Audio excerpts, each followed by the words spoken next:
Hi, we're on my phone again, and I will drop it on my channel as soon as I can. Wait 1 second.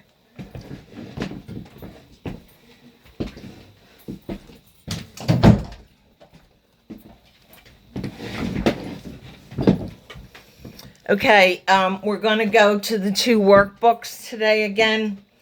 Bipolar 2 Disorder Workbook by Robert Sylvia Riley Harrington. Maybe that's one I haven't done lately.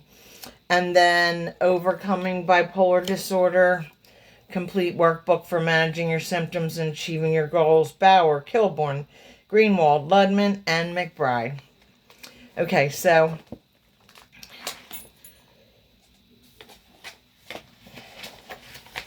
this, by the time we're done, we'll have talked a little about stigma and self-stigma. Interesting that there are kind of two.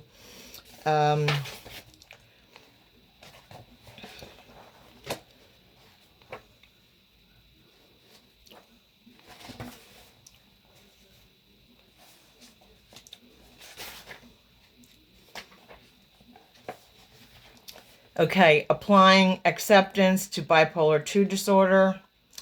This chapter, we're encouraged to ask ourselves the following question. To what extent do I accept being a person who is bipolar 2? Acceptance of your bipolar 2 diagnosis does not necessarily mean that you will like having bipolar 2, nor does it mean that you have given up on trying to manage your illness. Instead, accepting your bipolar 2 diagnosis is the first step in making positive changes in your life. Thus, before we begin, during specific skills to help you change the way bipolar 2 affects you, we want to help you accept bipolar 2. So, acceptance is often described as when we give our assent or approval for a certain situation. In the field of psychology, acceptance is defined as not necessarily assenting or giving into the reality of the situation, but just seeing reality for what it is. The proverb is, "It is what it is." Oh, I do not like that line. It's meaningless topology. You'll have to look it up, but it comes from the Big Bang Theory. Oh man, I'm sorry I read that. Acceptance is not an excuse or doing nothing about your situation. Rather, it's first a necessary step to making changes in your life. I do not have any expertise on Alcoholics Anonymous, but I believe you're first accepting that you have the problem, that you're alcoholic, is a part of their first steps.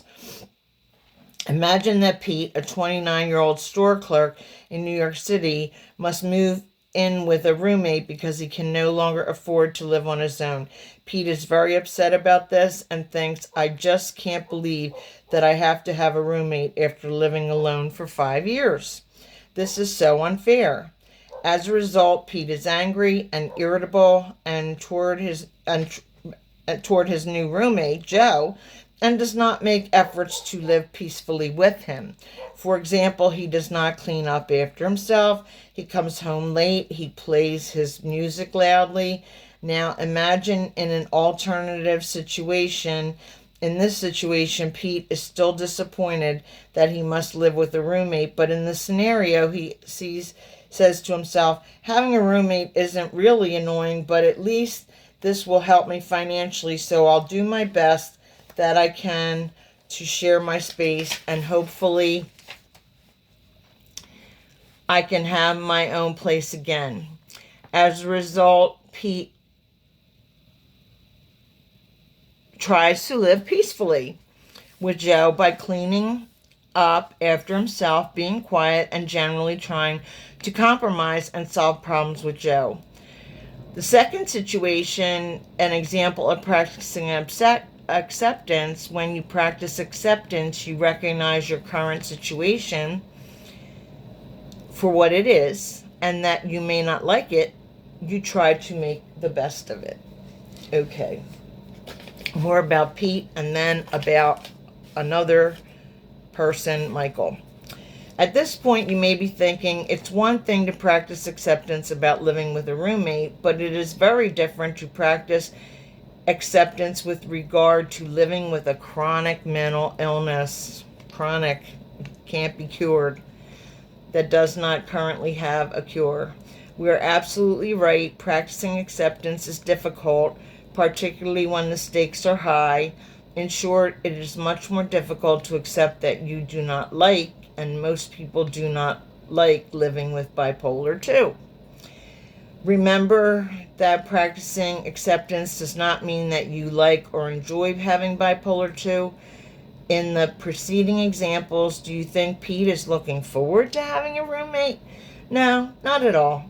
The difference between the first and second scenarios is that in the second, Pete has decided to acknowledge that living with a roommate is his reality, as opposed or denying or not accepting it.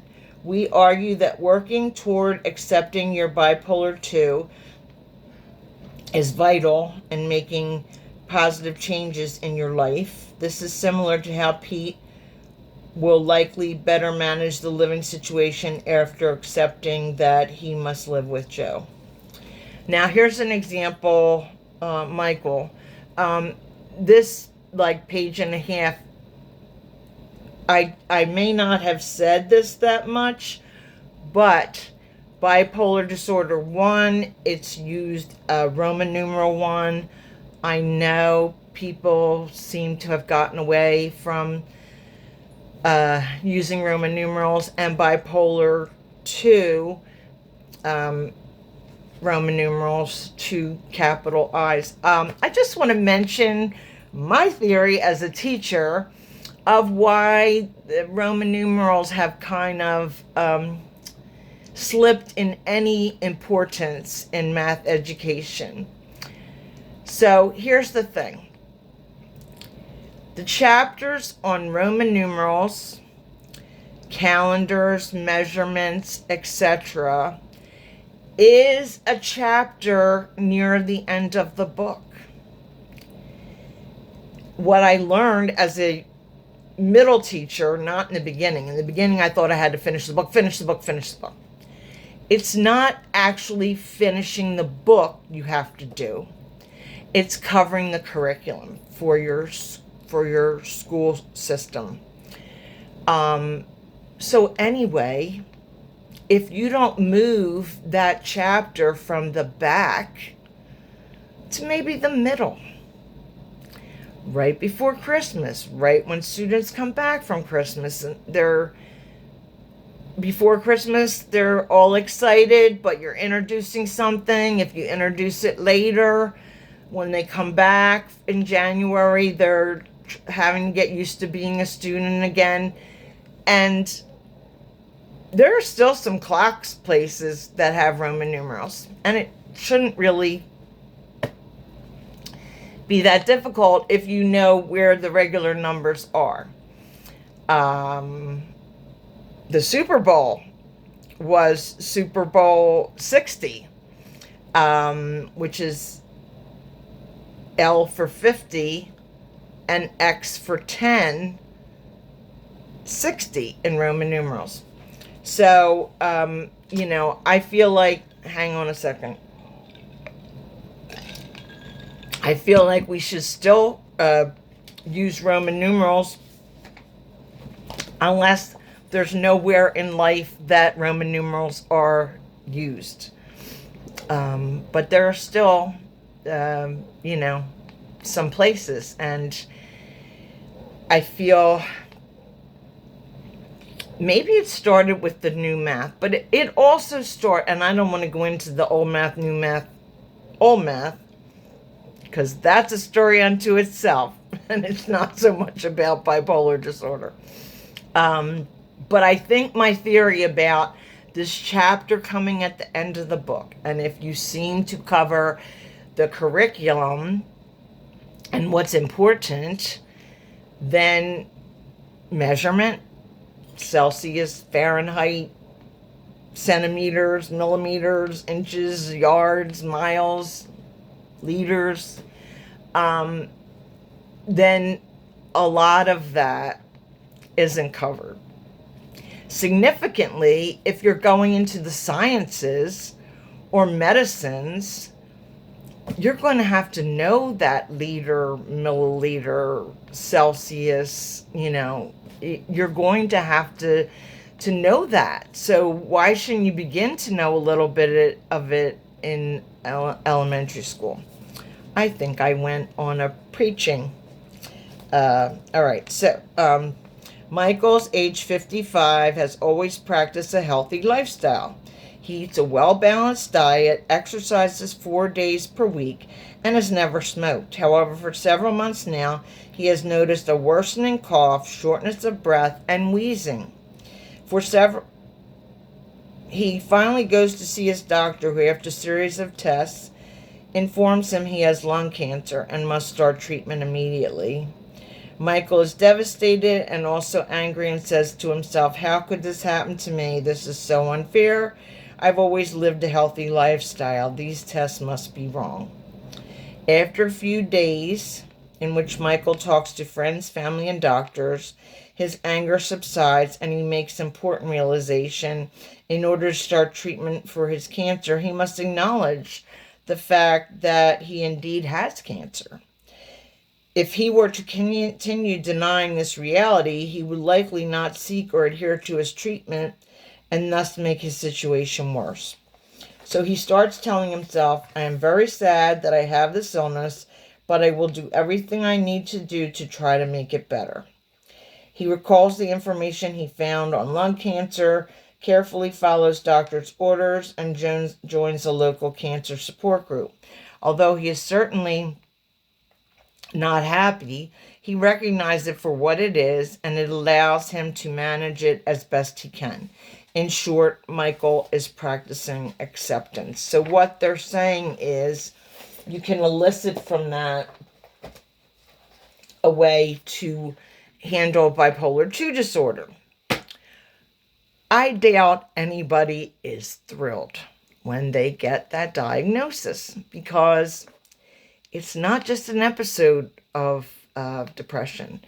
It's not just one episode of hypomania with the bipolar 2 diagnosis. It's chronic. It's chronic. You are that your whole life, and you were that before you were diagnosed.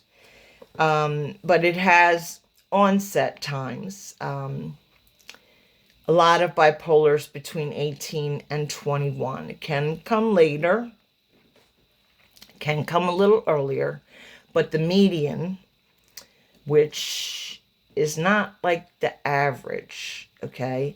The median is you line up, you have like a lot of people with bipolar disorder, and you line up their ages, and then you take the youngest and the oldest, and then you go to the middle. It's not an average. It's a median. So that's how they base the onset on. Okay.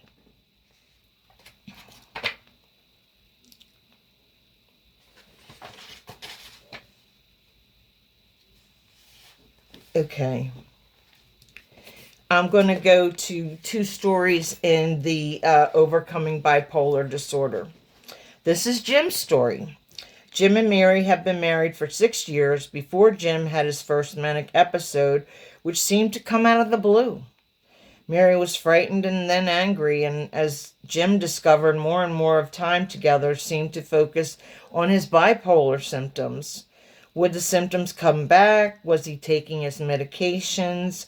Was this or that great new idea or plan or purchase part of mania? Or was it the real Jim? Jim often felt on the defensive, weighed down by these preoccupations. Their sex life withered away. They underwent a course of family-focused therapy and both learned about the disorder. Jim becomes a better manager of his symptoms, and Mary learned to let her guard down again. At times, they could even joke when Jim came up with one or another brainstorms that so attracted Mary to help him in the first place. Lithium leveled down a bit today, Jim. Now, 9 years after his first episode, they are still married and have 3 children. At first, their intimacy was threatened by Jim's bipolar symptoms and by Mary's response to them, and by Jim's response to Mary's response. But with some outside assistance, they were able to better understand bipolar disorder, develop new coping skills, and navigate these challenges to preserve their intimate, loving relationship. So this is hard. The person has to accept their illness. A partner or a spouse has to remember that they are attached to this person, and how they respond to their illness is going to make it smoother or not smoother in their relationship. It's difficult. I have a book that it's called Living with a Spouse with Bipolar Disorder or something. I will pull that out. I mean, they're all together now for this program. But, the whole book takes you through a relationship with somebody with bipolar, and what a spouse can do and what the bipolar person can do to try to make it smoother. It will never be totally smooth. Remember that baseline. Remember bipolar 1, that high mania, bipolar 2, that hypomanic episode, a really deep depression that can happen in both bipolar 1 and bipolar 2. All right, so let's hear Mary's story. Gosh, it's getting close to 20 minutes. Maria's story. Maria was incredibly fun to be around. She was upbeat, cheerful, always interested in her friends and their lives, and always committed to this or that project. But Maria was dropped out of sight for long periods of time. Her friends thought they defended her, or thought she looked down on them because they could never quite keep up with her. And then she reappeared as if nothing had happened. Some of her friends became wary and dropped away. In fact, Maria was quite ashamed of having bipolar disorder, but finally confided in one close friend that had terrible, painful, depressive periods, and at those times didn't want to see anyone or do anything. Her friend had never suspected this, and Maria sharing this aspect of her life helped her friend to understand where the inconsistency really came from. They became closer once Maria could safely share this intimate hidden part of herself, and Maria could begin to call on her friend for support net. You can see from Maria's experience how bipolar symptoms can subtly drive a wedge between friends, and how fear of stigma, which today isn't enough about stigma, it will be a topic of many episodes. I thought I would get to stigma and self-stigma, but I'm not going to. Can play a role in doing this. Sometimes even a single close friend and confidant who knows the real story can be a strong ally and support. Okay, so, yeah. So today is more of acceptance of the disorder, and then the person has to overcome the stigma that's still out there in the world, and also deal with personal stigma, which there's a difference, and we will talk about it somewhere in the next few episodes. So have a good day, have a good evening, and I'll see you tomorrow. Take care.